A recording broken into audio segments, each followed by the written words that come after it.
오늘 우리 본문을 통해서 우리가 실패하여도 다시 일어설 수 있는 하나님의 은혜를 좀 발견하고자 합니다. 우리가 지금까지 살펴본 것처럼 아브라함이 이제 애굽에서 올라와서 큰 거부가 되고 또 조카 롯과 함께 살아가면서 함께 재산이 많아서 동거할 수 없으므로 롯은 소돔과 고모라 땅을 선택하고 아브라함은 이제 헤브론의 마므렛이라고 하는 것에 거주를 하고 있었는데요.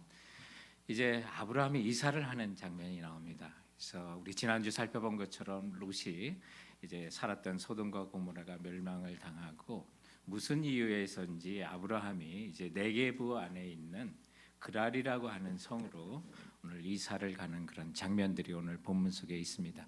이 네게부라고 하는 것은 이제 마른 땅이라고 하는 그런 뜻을 갖고 있어서 정말 지금도 풀 한 폭이 잘 나지 않는 그런 사막 지역이 되는데, 그래도 저 지중해 쪽에 있는 해안 쪽은 그래도 조금씩 이제 풀이 자라고 농사가 가능한 곳이기 때문에 이 그랄로 갔던 여러 가지 이유들이 정확하게 성경에는 기록되지 않지만 몇 가지를 추정을 하고 있습니다. 그래서 창세기 23장에 보면 이제 이 오늘 있는 본문으로부터 한 20-30년이 지나서 사라가 나이가 이제 127세가 돼 가지고 이제 소천을 하게 되는데, 이제 헤브론에 사라를 장사할 이런 무덤을 이제 구하게 되는 그 장면 속에서 막벨라라고 하는 굴을 살 때 그동안 이 헤브론 땅을 가나안 족속이 지배하고 있었는데 그때부터 헷 족속이 나오거든요. 그리고 역사적으로 보면 이 히타이족이라고 하는, 또 성경에는 헷 족속으로 부르는 족속이 그때쯤 아마 이 헤브론을 침략을 하고 정복하지 않았을까. 그래서 이 헷 족속의 침략이 아브라함이 이사를 하는 어떤 그런 계기가 됐을 거다 추정하는 것도 있습니다.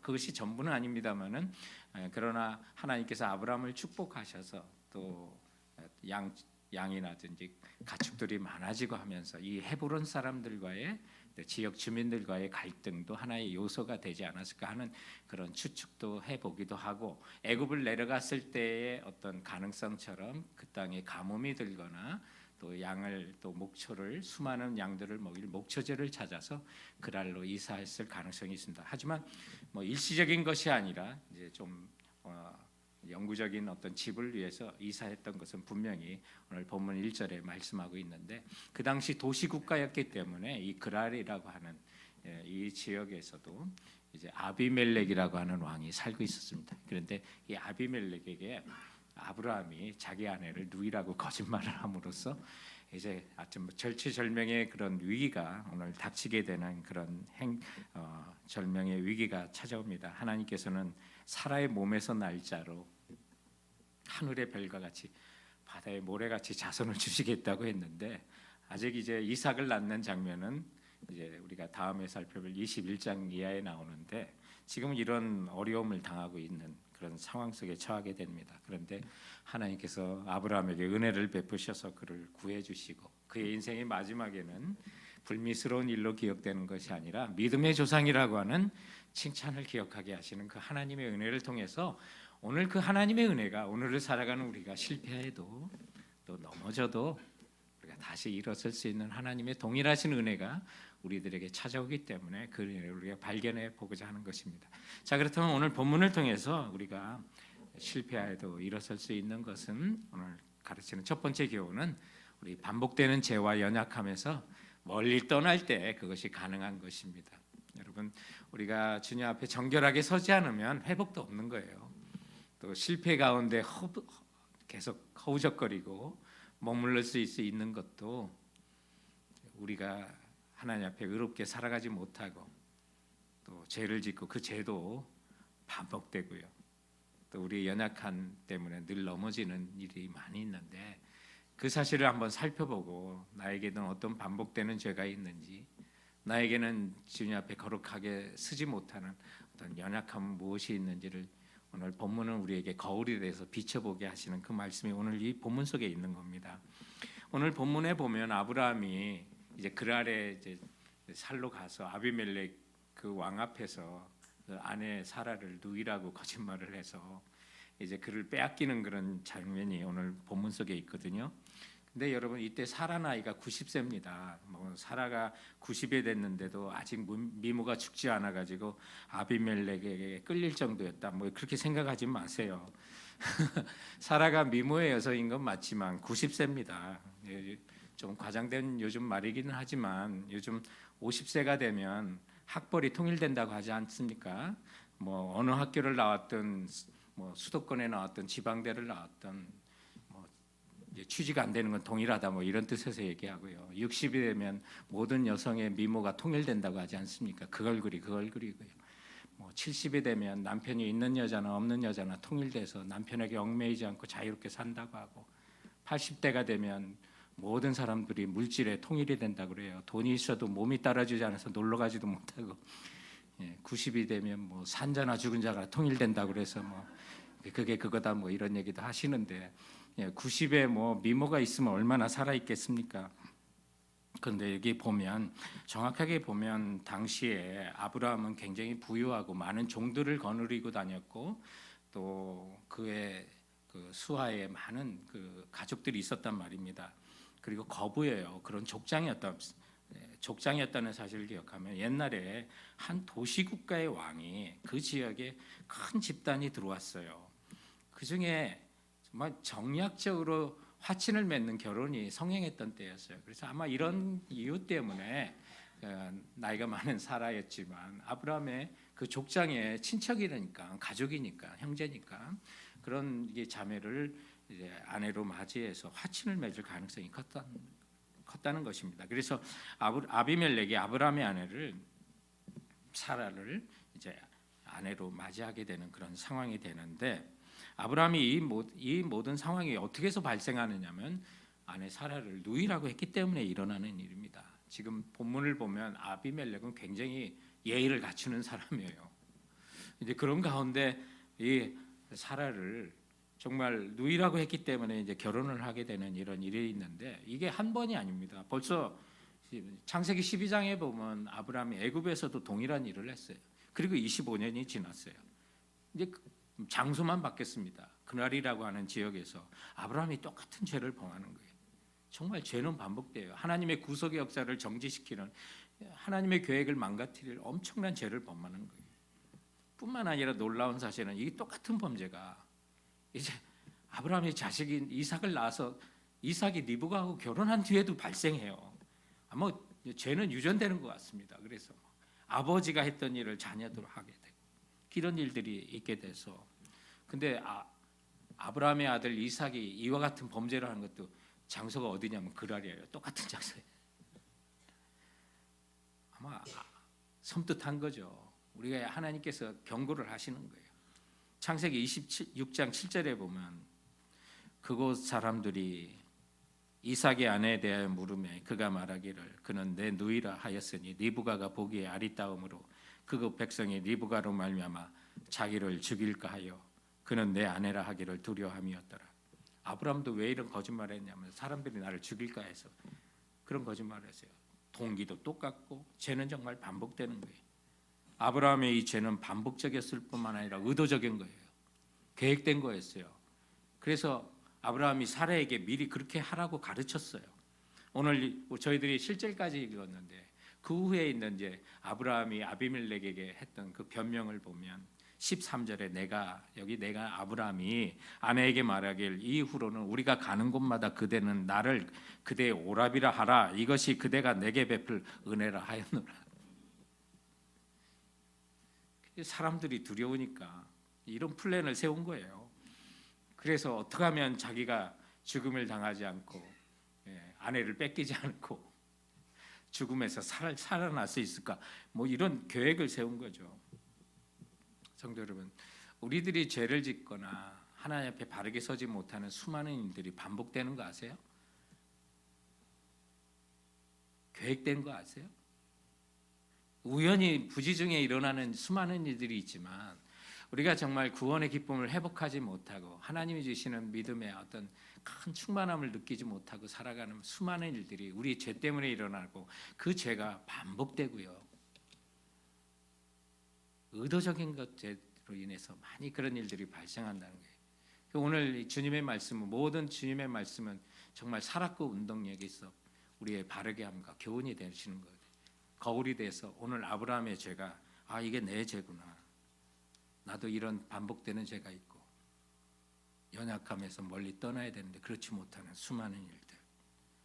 오늘 아브라함은 20년 이상 하나님을 많이 체험하고 경험한 사람이에요.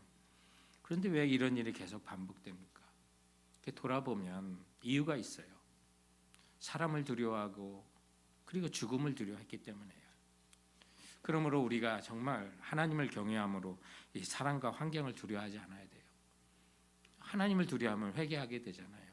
그분 앞에 정말 정직하게 쓰려고 노력하게 되고, 오늘 본문 11절에 보면 아브라함이 이런 거짓말을 하게 된 이유가 아브라함이 이르되 이곳에서는 하나님을 두려워함이 없으니 내 아내로 말미암아 사람들이 나를 죽일까 생각하였습니다. 착각이에요. 자기 생각이죠. 아비멜렉에 하나님께서 꿈에 나타나셨을 때 아비멜렉이 하나님을 얼마나 경외하는지 오히려 그 사람이 더 믿음의 조상 같다니까요. 오늘 이 본문을 이렇게 쭉 자세히 보니까 정말 아비멜렉이 진실한 그리스도인처럼 느껴질 때가 있어요. 와, 이렇게 하는구나. 근데 하나님의 지금 주인 백성이고 자녀인 아브라함이 비겁하게 거짓말을 하고 또 그 거짓말이 하나님의 구속의 역사를 정지시키는 굉장히 큰 위험으로 빠뜨리는 그 장면들을 보는데, 이런 이유들이 왜 생겼을까? 본문을 보니까 이미 하나님께서 이런 일을 예상하신 것 같아요. 그래서 아브라함에게 두려워 말라고 그랬어요. 나는 너의 방패라. 내가 너의 상급이 되어준다고 약속하셨어요. 근데 그 약속의 말씀을 신뢰하지 못하는 거예요. 우리가 왜 하나님을 경외하지 않고 사람과 환경을 두려워합니까? 수많은 하나님의 말씀이 우리에게 두려워하지 말라고, 내가 너를 오른손으로 붙든다고, 내가 너의 방패가 되고 피난처가 되고 산성이 되어 주시겠다고 약속하셨음에도 불구하고 그 약속의 말씀이 미도워 보이고 환경은 더 크게 벗겨지고 사람은 두려워하고 환경을 두려워하면서 하나님을 경외하는 마음이 없을 때 우리가 무너지는 거 아니겠어요? 그래서 기쁨도 사라지고 실패하여도 일어서지 못하고 허우적거리는 이유는 하나님을 경외함을 잊어버렸기 때문에 그래요. 주님은 우리에게 약속하셨어요. 아브라함에게 약속하셨어요. 창세기 15장 1절에 이후에 아브라함의 말씀, 여호와의 말씀이 이상 중에 아브라함에게 임하여 가라사대 아브라함아 두려워 말라. 나는 너의 방패요 너의 지극히 큰 상급이라. 성도 여러분, 우리가 사람 두려워하는 거, 환경 두려워하는 거, 하나님을 경외하지 않기 때문에 그래요. 하나님을 경외하면 그분의 말씀을 붙드는 거죠. 하나님을 경외하면 거룩함으로 반복되는 죄라도 끊고 멀리 떠나 비록 미약하고 연약한 우리 육신을 갖고 산다 하더라도 주님을 의지하고 주님 나의 방패십니다. 피난처십니다. 상급이십니다. 주님만이 나를 보호하십니다. 담대하게 나가는 거예요. 성도 여러분, 우리가 주님을 경외함이 없을 때 사람 두려운 거고요. 죽음 두려운 거고요. 그래서 세상에 넘어지는 것입니다. 이 시대에 보면 정말 믿음으로 하나님을 경외함으로 환경과 사람을 두려워하지 않는 사람들이 있잖아요. 다니엘과 그 세 친구들이 그랬고요. 우리가 지난 영국 교회 역사 순례 속에서도 우리 성도들과 함께 순례했던 지역 중에 에딘버러라고 하는 그런 지역이 있어요. 목양 결론에도 잠시 소개했었는데 거기에 이제 그레이 프라이스라고 하는 그런 교회를 갔는데 그 교회 한쪽에는 무덤이에요. 다 그 뒷면이 다 무덤이에요. 근데 이 교회와 연관돼서 돌아가신 분들의 그런 무덤이에요, 거기가. 그런데 여기가 우리가 갔던 이유는 이 그레이 프라이스라고 하는 그런 교회에 지붕 없는 감옥이라고 하는 유명한 우리 기독교 순례지가 있어요. 여기에 수많은 사람이 감옥에 묻혔다가 신앙 때문에 순교를 당하신 분들이 갇혔던데요. 이곳에 갇혔던 사람들의 별명이 언약도라고 하는 별명을 갖고 있는 사람이거든요. 근데 이분들이 이제 영국이 종교 개혁을 하고 또 성공회의 그 교황과 같은 수장이 왕이다 하는 그런 왕이 수장령을 발표했는데, 이 스코틀랜드의 개신교의 영향이 있어서 그들의 믿음 가운데 어떤 것이 있냐면 1560년에 스코틀랜드 신앙 고백문이라고 하는 것이 있어요. 거기에 보면 왕이나 교황이 우리들의 왕이 아니라 예수 그리스도가 왕이라고 하는 그런 신앙 고백문이 있어요. 거기에 이 언약도들이 언약하면 사인을 했어요. 그것이 이제 세월이 지나 1638년에 1200명이 거기다 사인했어요. 그리고 저 교회에 모여서 그레이 프라이스라고 하는 교회. 그런데 이제 왕이 괘씸하단 말이에요. 그래서 그들을 잡아 가뒀던 데가 이제 지붕 없는 감옥이에요. 네, 이 감옥이 굉장히 뭐 담이 엄청나게 높은 것도 아니고 1.4m입니다. 사람 키보다도 작아요. 그리고 이 감옥의 특징이 뭐냐면 지붕이 없어요. 지붕을 일부러 안 한 거예요. 낮게 만들고. 그 이유가 뭔지 아십니까? 도망가라는 얘기예요. 그런데 이 언약도들은 도망을 가잖아요. 그 담을 넘어 도망가는 순간 하나님께 언약했던 우리들의 믿음이 거짓이라는 걸 증명한다는 거예요. 그래서 하나님만이, 예수 그리스도만이 우리의 왕이시지 정말 이 나라 왕이 아닙니다. 우리의 신앙의 왕은 아닙니다. 우리의 영혼은 왕이 아닙니다 라고 하는 그런 언약을 맺었던 사람들이 여기서 목숨을 잃어가면서 신앙을 지켰던 그 현장이에요. 물론 이분들이 거기서 순교를 하세요.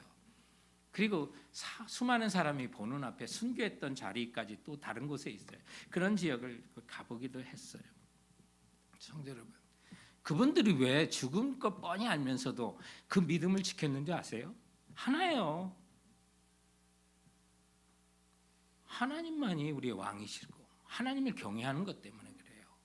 그리고 주님이 영원한 상급임을 믿었던 거죠.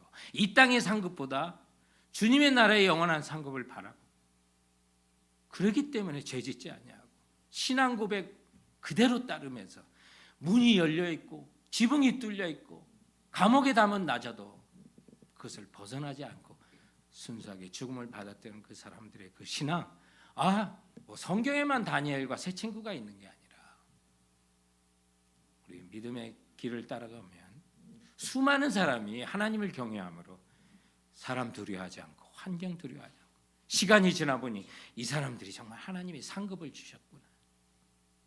아직도 살아서 이 사람들의 믿음은 우리들에게 말씀하고 있는 것을 깨달으면서, 성도 여러분, 잠시 살다 가는 인생입니다만 우리가 비겁하게 사람 두려워하고 환경 두려워하지 마시고 우리 영원히 주님과 함께 영원한 생명 얻은 사람이므로 우리 자신을 돌아보고요, 주님과 함께 거룩함으로 영원히 일어서기 위해서는 반복되는 죄와 우리의 연약함에서 멀리 떠나서 하나님을 경외함으로 지금 여러분 앞에 있는 또 괴로움을 주는 사람이나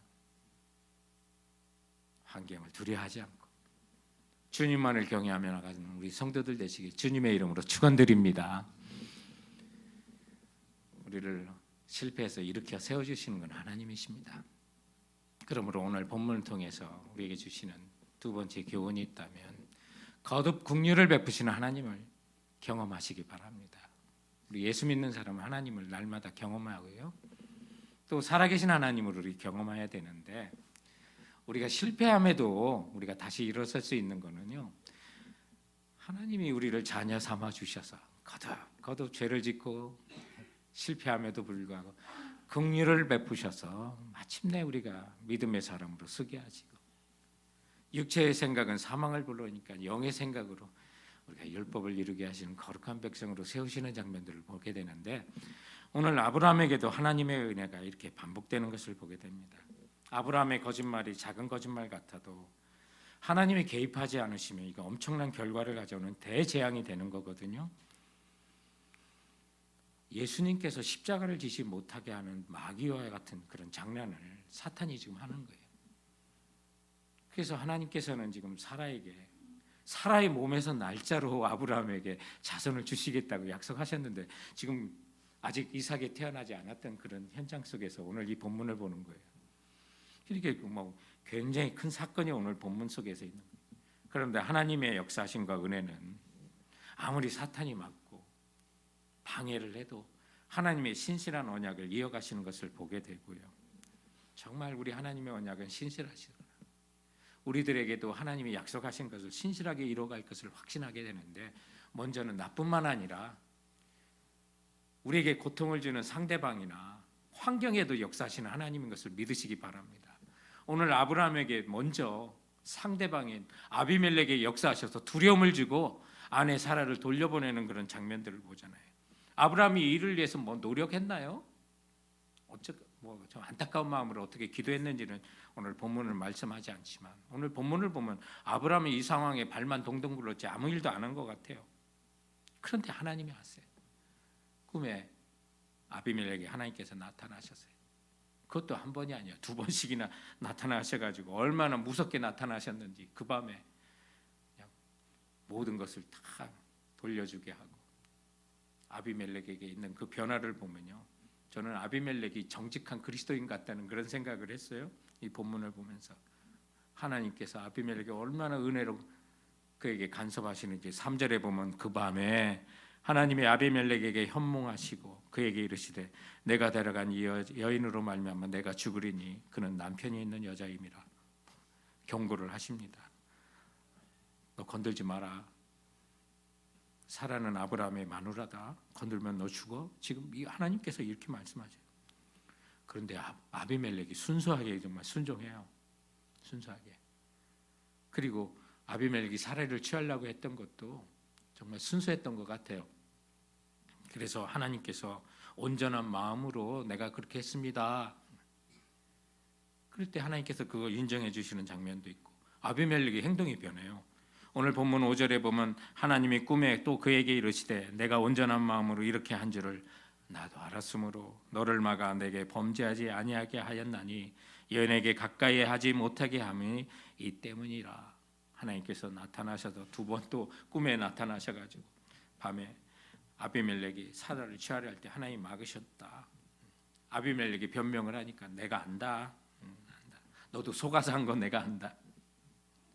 온전한 마음으로 한 거 안다.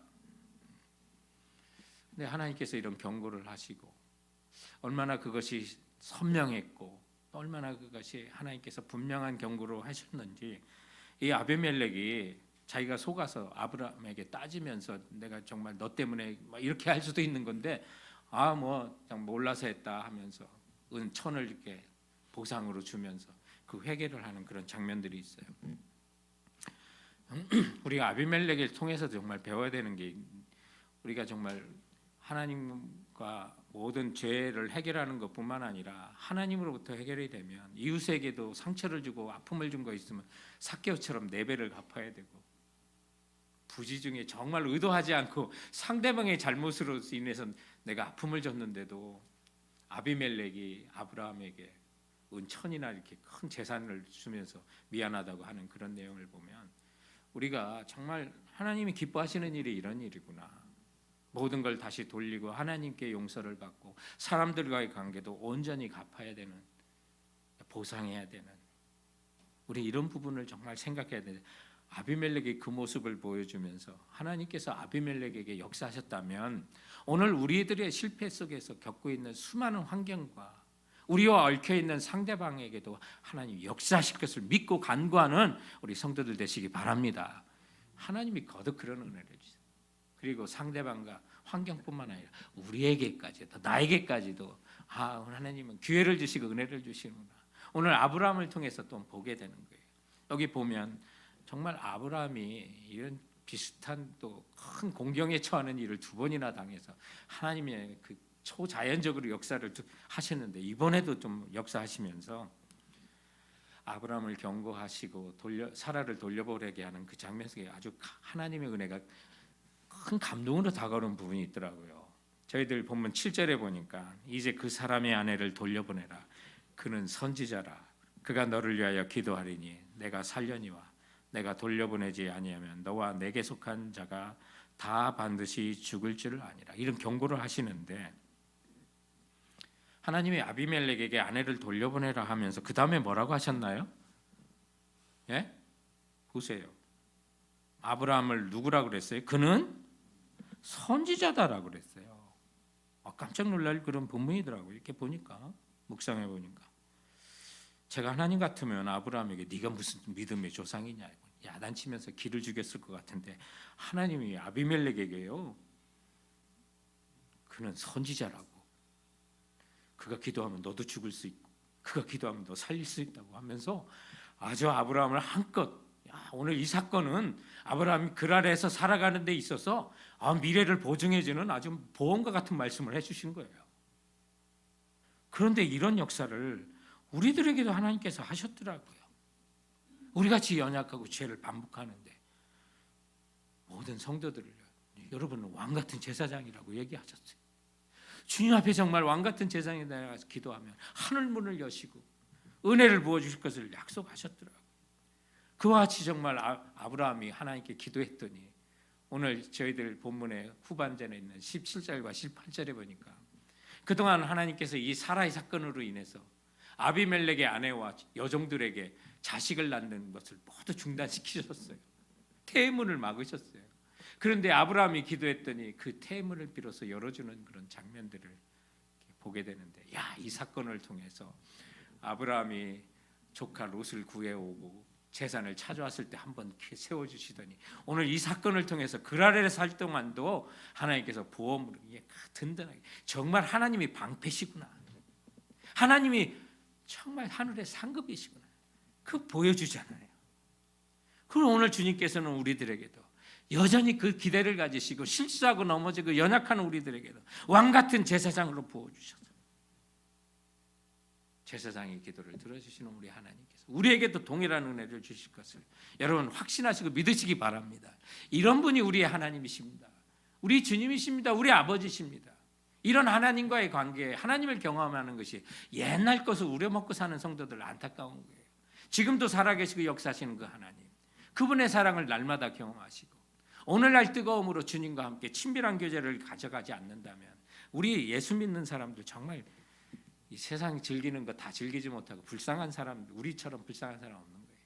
주님이 부활하셨기 때문에, 주님이 우리의 왕이시고 지금도 역사하시는 분이기 때문에 우리 이 세상에 기죽지 않고 떳떳하게 살아가는 거 아니겠습니까? 사랑하는 성도 여러분, 내가 넘어져도 일어설 수 있는 것, 나를 사랑하시는 주님 때문에 그것이 가능한 거예요. 제가 우리 선배 목사님께 들은 얘기예요.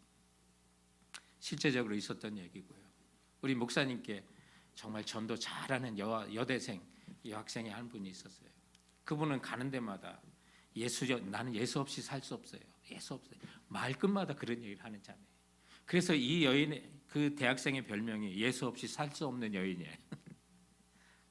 그 대학부에서도 그런 소문이 났던 거예요. 그 정도로 예수님과 함께 살고 전도도 얼마나 열심히 잘했는지, 예수 없이 살지 못하는 여인이라고 그런 별명을 갖고 있는데, 한 번은 이 여대생이 목사님을 찾아와가지고 목사님 제가 오늘 굉장히 새롭고 놀라운 사실을 발견했어요. 목사님이 평소에 그의 하는 얘기를 늘 알기 때문에 왜 예수 없이 살 수 없다는 얘기 하려고 하는 거지? 그랬더니 근데 그 여학생이 고개를 절레절레 흔들면서 아니에요 목사님, 저 오늘 그거보다 더 놀라운 사실을 깨달았어요. 그건요, 예수님이 나 없이도 살 수 없다는 사실을 알게 됐어요. 근데 그 얘기를 하는 그 대학생의 얼굴이 얼마나 환하고 밝았는지 지금도 잊지 못하겠다고 했어요. 성도 여러분, 바로 그거예요. 우리가 주님 사랑한다 그래도 사실 주님이 우리 더 사랑하는 거예요. 성경 9절 보면 주님이 나를 사랑하신다는 사랑의 고백으로 가득 차 있잖아요. 그 사랑의 절정은 십자가에 새겨주셨고요. 로마서 5장 8절에 있는 말씀처럼 우리가 아직 죄인되었을 때 그리스도께서 우리를 위하여 죽으심으로 하나님에 대한 우리의 사랑을 확증하셨다고 말씀하시고, 스바냐 3장 17절을 보면 우리를 사랑하시되 잠잠히 사랑하신다고요. 우리를 얼마나 사랑하시는지 어쩔 수 없어 한다고 주님 우리에게 사랑 고백하셨잖아요. 여러분, 우리가 절망적인 상황에 놓일 수 있고 실패할 수도 있어요. 우리 연약함 때문에 반복하면서 살 수 있어요. 그러나 우리가 그 자리에 계속 주저앉고 그 상태로 살아갈 수 없는 것은 주님의 우리의 사랑이 강권하심이 오늘도 우리 가운데 역사하신 걸 믿으시기 바랍니다. 내가 주님을 사랑하는 것보다 주님이 우리를 더 사랑하시고, 내가 실패해도 다시 일어설 수 있는 것, 내가 능력이 커서가 아니라 나를 사랑하시는 주님의 능력이 크시기 때문에 오늘 우리가 다시 한번 일어설 수 있는 걸 확신하고 나가시는 성도들 되시길 주님의 이름으로 축원드립니다. 기도하시겠습니다.